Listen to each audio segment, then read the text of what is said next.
I greet you in Jesus' precious name. It is Tuesday morning, the 28th of January, 2025, and this is your friend Angus Buchan with a thought for the day.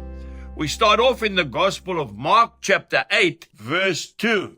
I have compassion on the multitude, because they have now continued with me 3 days and have nothing to eat. Jesus was a kind person. Jesus is a kind person. And then we go to the Gospel of John, chapter 21, verse 9. Then as soon as they had come to land, they saw a fire of coals there and fish laid on it and bread.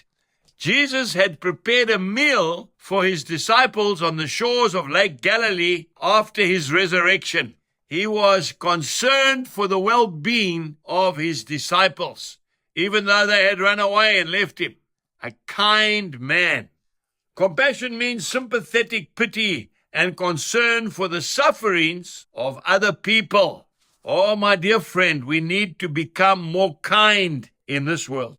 You know, it's one of the fruits of the Spirit. Yes, you'll find that in Galatians chapter 5, verse 22. Kindness is one of the fruits of the Spirit.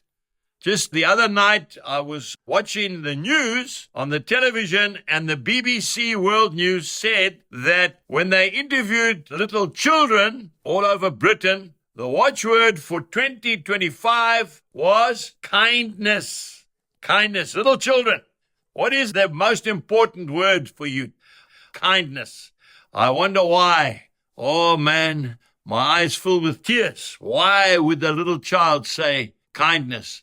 Maybe because there's a lack of kindness in this world in which we are living today. You know, I love horses. I think you know that. Horses are a beautiful animal. I can look into the eye of a horse and I can tell you whether that horse is a kind horse, and I'm very serious about it, or maybe he's impatient, angry, uptight, self-centered. But a soft, kind eye in a horse is something that I look for very carefully before I will ride him. I want to tell you a little story. Maybe you've heard it before, but it's worth listening again.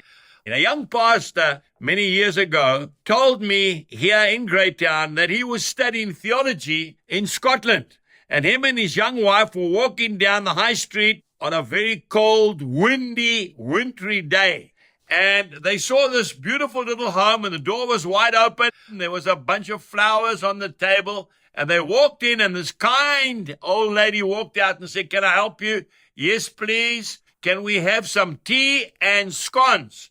She said, "No problem. Please be seated." And she started to prepare them. They were fresh, and they could smell them cooking. They did get a bit impatient because she took such a long time.